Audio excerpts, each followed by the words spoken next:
Hi guys, welcome to another Humble Gamer Let's Play. This time I'm playing The Longest Journey. It's an adventure game. It's a point-and-click adventure game. It's very old. It's 2002, I think it says down there at the bottom of the screen. It's a fantastic story-driven game. Wonderful characters, wonderful voice actor, which unfortunately you won't hear because of the amount of dialogue in this game. It takes up so much time that for a 50-minute episode it would be 10 minutes of talking if we're not careful on some episodes. So I'm going to be doing the voice acting. So that you guys can enjoy the game a bit more than strictly the dialogue, which would take up a lot of time. I'm also going to be skipping a few scenes, so the graphics are old, it's copyright 2002, as I've said. If the graphics seem like they're jumping, it's probably me pressing the escape button just to move things on a bit quicker. But without further ado, let's get into one of my favourite games of all time. So here we go.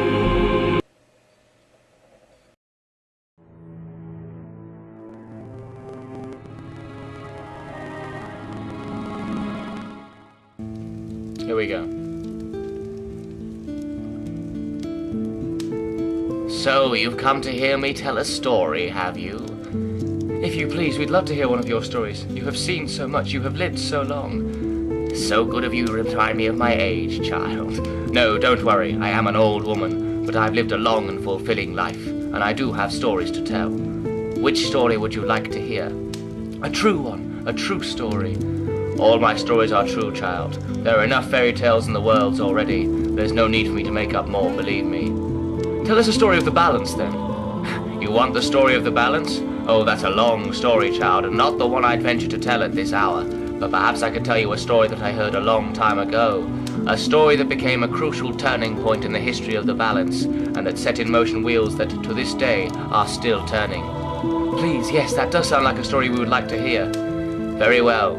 This story, like all good stories, begins where it ends, in a tower, in a realm that is no more. I love this game. I can't tell you how much I love this game. The story element is fantastic.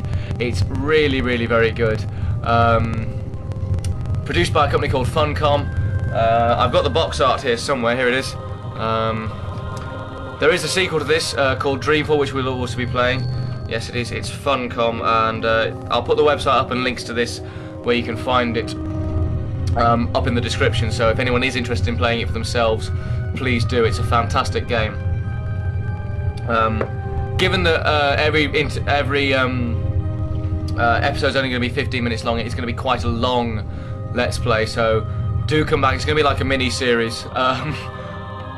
But it's going to be well worth it. The story in this game is fantastic. The graphics, yeah, as you've already seen, not brilliant, not perfect, certainly not up to today's standards, but please listen to the story. It's fantastic. Obviously, you know, my acting is going to affect it somewhat, but it's a fantastically detailed, layered game.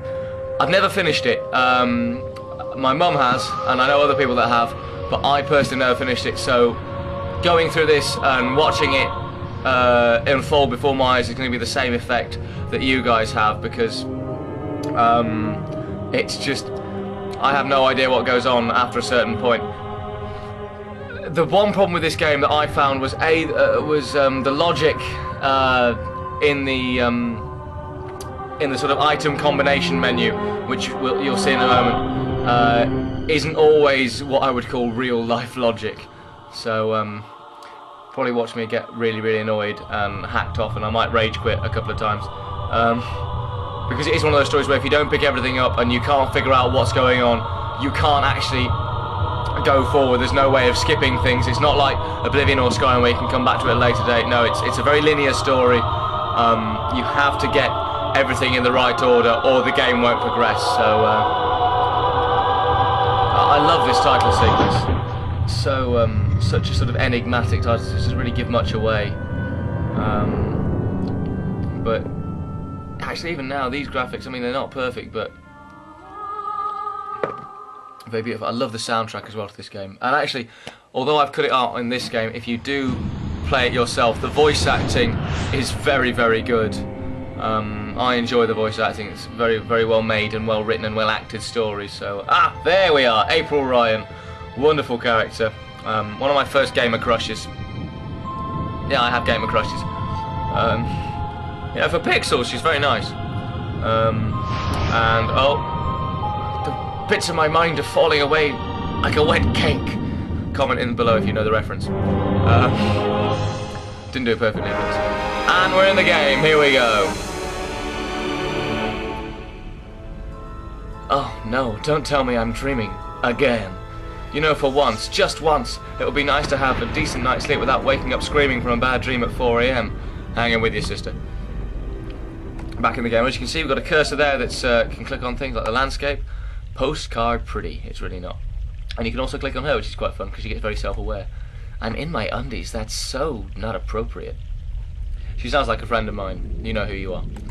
Okay, let's get to this, shall we? Double-clicking means that she runs. What's happening? Bit of an earthquake. Oh no, look at, oh dear. Story progression much? Oh, perfect. I guess if I don't do something to save that egg, I'll suffer 7 years of bad karma or something. So let's have a look at the egg. Let's have a look at it.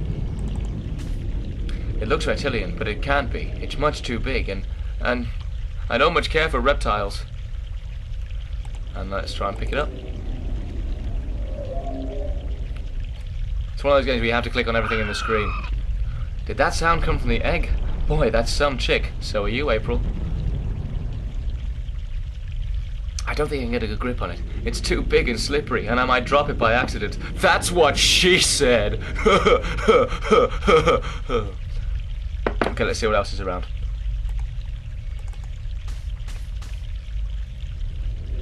It's a nest, padded with large scales. Very large scales. For some strange reason, I have a feeling I should get the hell out of here before the tenants return. You don't have tenants of a nest. This is interesting. I've never seen a scale this size before. Yeah, and then we get an inventory, as you can see in the top left of your screen there. I'll keep it as a souvenir. From a dream, you can't keep it. When you open the inventory, you can click on items, and you can use them. Obviously, you can use them in the inventory or out in the world, but there's no point in doing that now. So let's have a look at this tree. I'm an artist, not a botanist, but I'm pretty certain this tree is dead, or close to it. And it looks it to me. So let's have a look at the twig. It's as dry as a bone. It'd probably snap off right in a second.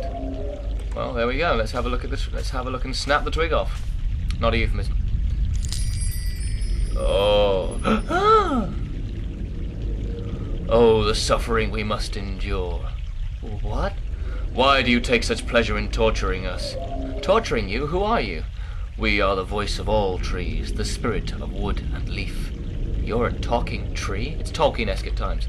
No, a tree does not talk, at least not in your tongue. The tongue of trees is the language of wood, root, and leaf. Who are you, then? Like we said, we are the voice of all trees. Whenever an injustice is done, we must speak for the tree, if we are present. It's the branch. I shouldn't have broken the branch off. Oh, what does it matter anyway? There is nothing more to be done for us. We are simply here to provide comfort in the final passing to Earth. We? I only see one of you. We are with our host, as we are all one spirit, but legion. Thanks for clearing that up, buddy. We do not expect you to understand. You are human. Racist tree.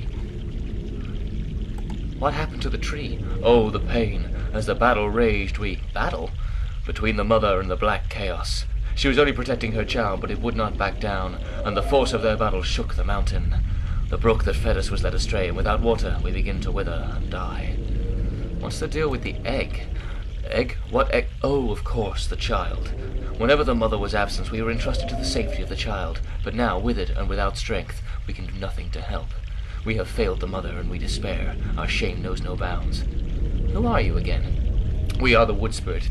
We come to all trees in the hour of great need to provide comfort and aid in the passing to the earth, and to give a voice to those who suffer. Our time is running out as we speak. The passing to earth is about to begin. Leave us now. What about the egg? Oh, it is too late. Without sustenance, we do not have the strength to bring it safely home. We have failed, and the earth will know our shame before all time to come. Is there anything I can do to help? Oh, we do not expect a human to come to our aid. Lose the attitude, okay? Just tell me if there's anything I can do. It is futile. We need water, but there is none. Not after the brook changed course. I'll find a way. Don't panic. We do not panic. Unlike you, we accept our destiny. Racist trees! If, however, against all odds you do succeed, we wish to carry the child safely back to its nest. Do not make a foolish attempt on your own. It would spell certain misery. And away he goes. So, right. We'll double click over here.